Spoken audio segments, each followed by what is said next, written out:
नमस्कार दोस्तों, स्वागत है आप सभी का दिव्य सृजन में। आज की कहानी का शीर्षक है शनैश्चर पर अभियान। बीते कुछ सालों में खगोल के अनुसंधान की ओर अनेक महत्वपूर्ण कार्य हुए हैं। एटम और हाइड्रोजन बम के बाद स्पुतनिक और आकाश में हजारों मील जाने वाले रॉकेट की घटनाएं इस युग में विशेष महत्व रखती हैं और आशा है कि आने वाले भविष्य में ऐसी अनेक घटनाएं भी प्रकाश में आएंगी। लेकिन आधुनिक विज्ञान की ये घटनाएं अतीत में भी किसी प्रकार से घटित हुई थी। पुराणों में नक्षत्र मंडलों की स्थिति और दूरी के बारे में अनेक रोचक कल्पनाएं की गई हैं।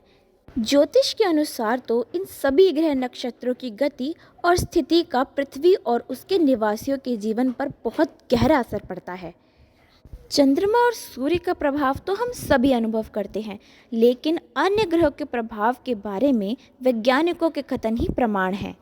शनैश्चर इन सभी ग्रहों में सबसे क्रूर और लंबे समय तक प्रभाव डालने वाला कहा जाता है।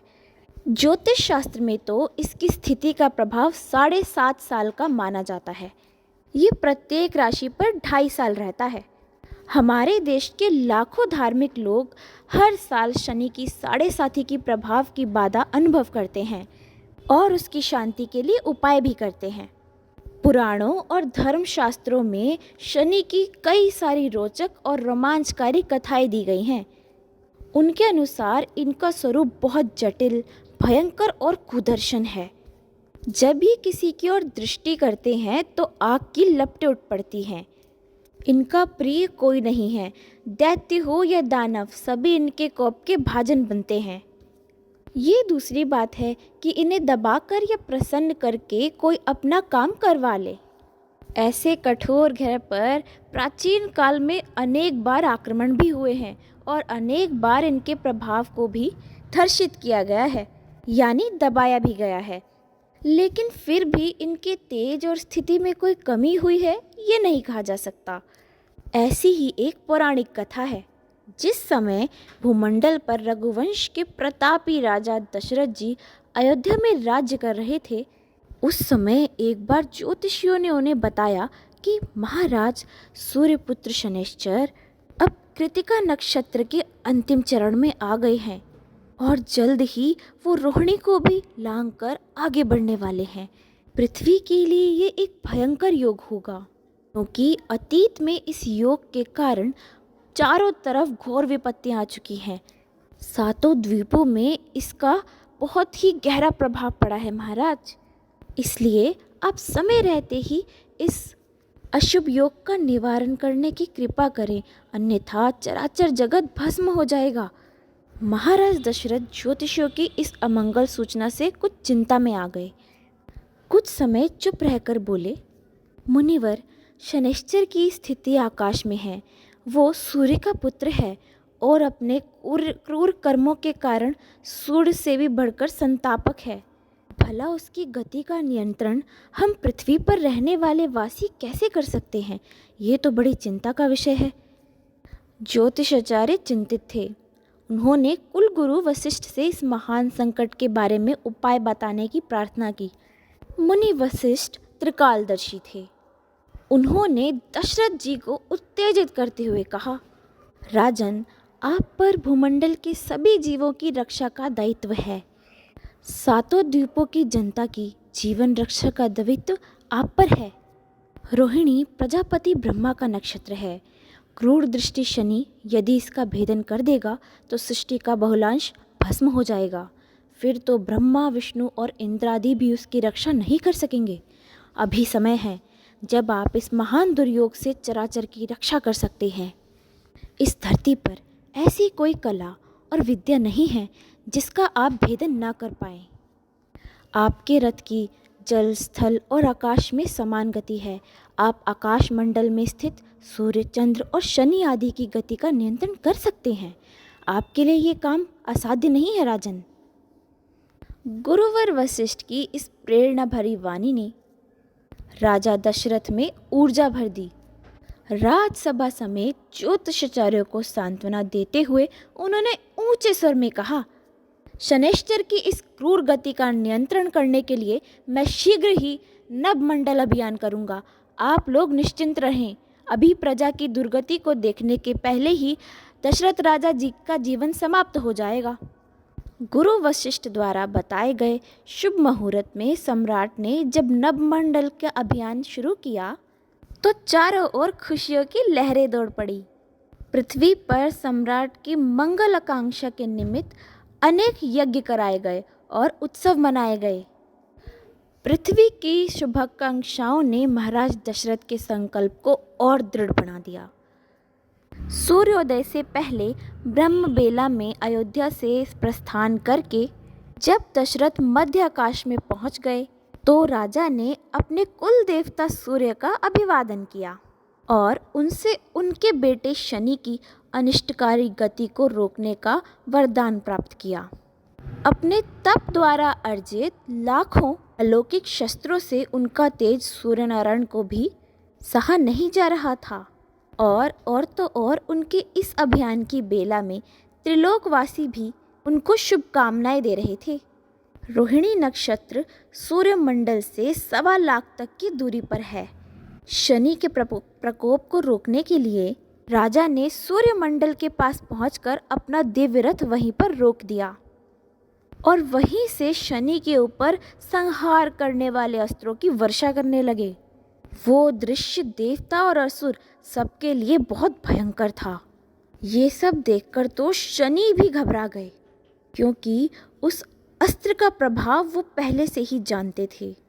भयभीत आवाज में राजा को प्रसन्न करने की चेष्टा करते हुए शनि ने कहा, राजेंद्र, यकीनन ही तुम्हारा ये पुरुषार्थ तीनों लोकों में अनुपम है, क्योंकि अभी तक मेरे कक्ष में आने वाले देवता, असुर, मनुष्य, सिद्ध, विद्याधर, गंधर्व और नाग भी भस्म होते रहे हैं। लेकिन तुम यहाँ आकर भी सकुशल हो। मेरे तेज और प्रदर्शित करने वाले तुम्हारे दिव्यास्त्र की चर्चा मैं सुन चुका हूँ, लेकिन मैं चाहता हूँ कि तुम इसका प्रयोग किसी ऐसे काम के लिए करो जिससे सबका कल्याण हो। तुम इसका संधान मत करो, मैं तुम्हारी कामना की ऐसे ही पूर्ति कर दूंगा। वर मांगो, अपने मन से जो तुम कुछ भी मांगोगे मैं उसको जरूर पूरा कर दूंगा। राजा दशरथ शनि की इस विनम्र वाणी को सुनकर बहुत प्रसन्न हुए और अभिवादन करते हुए बोले, शनि देव, मैं सिर्फ पृथ्वी का कल्याण चाहता हूँ। अपने इस त्रिभुवन दुर्लभ अस्त्र का संधान आप पर कर रहा था, क्योंकि मैं चाहता था कि पृथ्वी आपके प्रकोप से बच जाए। मेरे इस कार्य के पीछे ये बात नहीं थी कि मेरा आपको कष्ट पहुँचाने का इरादा था। आप कृपया कर मुझे क्षमा करें, लेकिन अगर आप सचमुच मुझसे खुश हैं तो मेरी एक इच्छा पूरी करें। देव, मैं चाहता हूँ कि जब तक धरती पर नदियाँ, समुद्र हैं, चांद और सूरज हैं, नक्षत्र मंडल हैं, पर्वत और जंगल हैं, पृथ्वी में क्षमता है, वायु में गति है और अग्नि में दाहकता है, तब तक आप रोहिणी का भेदन करके आगे ना बढ़ें और पृथ्वी पर कभी भी 12 वर्षों में अनावृष्टि ना हो, यानी कि सूखा ना पड़े। शनि ने भी राजा को प्रसन्न करते हुए कहा, महाराज दशरथ, तुम्हारी ये दोनों बातें मुझे स्वीकार हैं। बताओ, इनके अलावा भी तुम्हें कुछ मांगना है? राजा बोले, देव, मैं अपनी आँखों से आपका दर्शन करना चाहता हूँ, क्योंकि मैं अपने मंत्र बल से आपको बहुत समीप तक आते हुए देख तो पाता हूँ, लेकिन मेरी आँखें अब भी आपके अंगों का दर्शन नहीं कर पाई हैं। शनिदेव बोले, राजन, किसी मानव जन्म के लिए तो दूर, देवता और असुर भी मेरा दर्शन नहीं कर सकते, लेकिन मैं तुम्हारे नेत्रों में वो शक्ति जरूर भर सकता हूँ जिससे तुम मुझे भली भांति देख सको। लेकिन अपना साहस मत खोना और धैर्य के साथ स्थित रहना। शनि के ऐसा कहते ही राजा ने ये अनुभव किया कि उनकी आंखों में भयंकर जलने वाली ज्वाला के जैसे एक ज्योति रेखा ने उसी समय प्रवेश किया और उनके नेत्रों के सामने कुछ ही दूरी पर शनि का भयंकर स्वरूप स्पष्ट दिखाई पड़ता था। उन्होंने देखा, एक बड़ा सा कंकाल उनके ठीक सामने खड़ा है, जिसका कि चेहरा बहुत ही विरूप, दूरदांत और क्रूर है। उसके ऊपर घनी दाढ़ी मूछ है और जटाओं में अन्य छोटी छोटी जटाएं निकलकर तीतर बीतर बिखरी हुई हैं। चेहरे से नीचे भाग की ओर वक्षस्थल यानी छाती पर मोटी मोटी हड्डियां निकली हुई हैं, जिन पर सिर्फ चमड़ी लिपटी है। मांसपेशियों का तो कुछ निशान भी नहीं है। पेट तो जैसे ऐसे ही पेट की जगह कोई गड्ढा ला के रख दिया हो। जांघों की ओर भी भारी भारी हड्डियों के समूह, और उनके सिवा कुछ नहीं। खड़े होने का तरीका ऐसा मानो तीनों लोगों को निगल जाने का संकल्प लिया हो। शनि की जलती ज्वाला से खिन्न होकर सम्राट दशरथ डर से शनि के सहज कुटिल में चरणों पर दृष्टि रखने जा ही रहे थे कि इसी बीच शनि को जम्भाई आ गई। अपने भयंकर मुख और नेत्रों को फैलाकर और ऊपर की ओर देखकर उन्होंने जैसे ही श्वास खींची, तैसे ही सम्राट को अनुभव हुआ कि उनका रथ शनि की ओर खिंचता चला जा रहा है। और देखते ही देखते रथ के घोड़ों पर जमी सुसज्जित मणियां जलकर नीचे गिर पड़ी हैं। गुरु वशिष्ठ द्वारा मिले मंत्र बल की शक्ति से खुद को स्थिर रखते हुए सम्राट ने देखा कि शनि की भयंकर दाढ़ों में यमराज, कालिया नाग और अग्नि की दाढ़ों से भी बढ़कर भयंकरता है। उनकी विकराल भौहों से ढकी आंखें हालांकि आधी ही दिख रही हैं, लेकिन उतने से ही रथ के सफ़ेद घोड़े भी काले रंग के होते जा रहे हैं। वो कुछ समय के लिए तो जस के तस बन गए और फिर शनि की स्तुति करते हुए उनसे अपना ये भयावह स्वरूप संवारने की प्रार्थना करने लगे। उन्होंने कहा, देव, आप सर्वसम्मत हैं। आप घोर, रौद्र, भीषण और विकराल हैं। भास्कर पुत्र, आपका प्रतीक स्वरूप ही हमें मान्य है, जो खड्ग के समान हमारी सारी आपदाओं को काटने वाला है। मंदगते, आपने अपनी उग्र तपस्या और साधना से अपने शरीर की जो दुर्गति की है, वो तीनों लोकों में आपको छोड़कर और कहीं भी दुर्लभ है। आप संतुष्ट होकर सर्वस्व दे देते हैं, किंतु आपके क्षणिक रोष से ही देव असुर का सर्वस्व स्वाहा हो जाता है। देव, आप मुझे क्षमा करें। अज्ञानवश मैंने आपकी जो अवज्ञा की है उसे भूल जाएं और मुझे अपनी शरण में ले लें। राजा की स्तुति से प्रसन्न हो शनि राजा को अभयदान करते हुए अपनी तीक्ष्ण नेत्र ज्योति अपनी ओर वापस ले लेते हैं और अंतर्धान होकर उन्हें दोबारा वर मांगने का आदेश देते हैं। राजा श्रद्धा भाव में बोले, देव, मेरी अन्य प्रार्थना ये है कि आज से आप देवता, असुर, मनुष्य, पशु, पक्षी और नाग आदि किसी भी प्राणी को पीड़ा ना दें। शनि बोले, राजन, आपकी प्रार्थना मैं स्वीकार करता हूँ, लेकिन कहीं ना कहीं तो मुझे अपनी स्थिति रखनी ही होगी। इसलिए मैं देवता, असुर, मनुष्य, सिद्ध, विद्याधर, गंधर्व और राक्षस, इनमें से किसी के भी मारक अर्थात 8वें या जन्म स्थान या चतुर्थ स्थान में रहूं तो उसे अवश्य कष्ट दे सकता हूँ।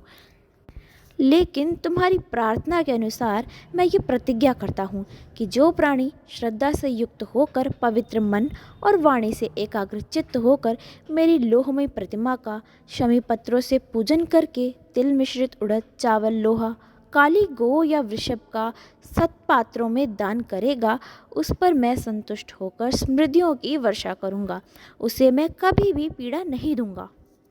सफल मनोरथ राजा दशरथ शनि को प्रणाम कर उनकी कृपा से सकुशल अपनी राजधानी अयोध्या को वापस लौट आए और उनके तपोमय पौरुष और प्रयत्नों से धरती का ये अमंगल सदा के लिए दूर हो गया।